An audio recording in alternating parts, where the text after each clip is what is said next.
Hello everyone, this is हितांशी निटके म्हणजे तुमची लाडकी जानू। तर आज आहे श्रीरामनवमी, त्यामुळे माझ्या आज कॉलेजला आहे सुट्टी। तर सकाळचा क्लास असल्यामुळे मी सकाळीच आवरून क्लासला गेले। तिथूनच येताना मला माझा फ्रेंड भेटला, स्कूल फ्रेंड रितेश।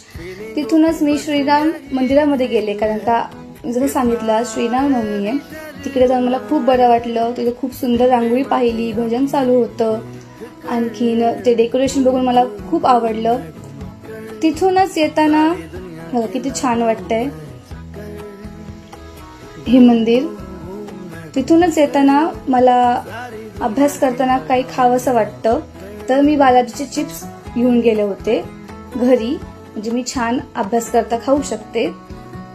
आणि खूप ऊन असल्यामुळे फ्रुटी हे माझं फेवरेट आहे। नंतर थोड्या वेळ झोपल्यानंतर मी अभ्यास करत होते आणि अचानक पाऊस पडला सुद्धा होता। नंतर मी आवरून रेडी झाले, कारण का मला बनवायची होती रील। हे माझे सगळे प्रॅक्टिस व्हिडिओ आहेत, तुम्ही बघू शकता किती प्रॅक्टिस करावी लागते एका रीलसाठी। तुम्ही मला सपोर्ट पण करा आणि माझ्या आयडी वर जाऊन तुम्ही हे रील्स बघू शकतात, ते लवकरच अपलोड सुद्धा होतील। आणि हे माझं ब्रेसलेट पडलं डान्स करता करता, तरी पण मी थांबले नव्हते। तर तिथून परत अभ्यासाला बसले होते, नंतर जेवले थोडंसं आणि मग झोपून गेले। नंतर परत अभ्यास करत नाही बसले, कारण का खूप दमले होते।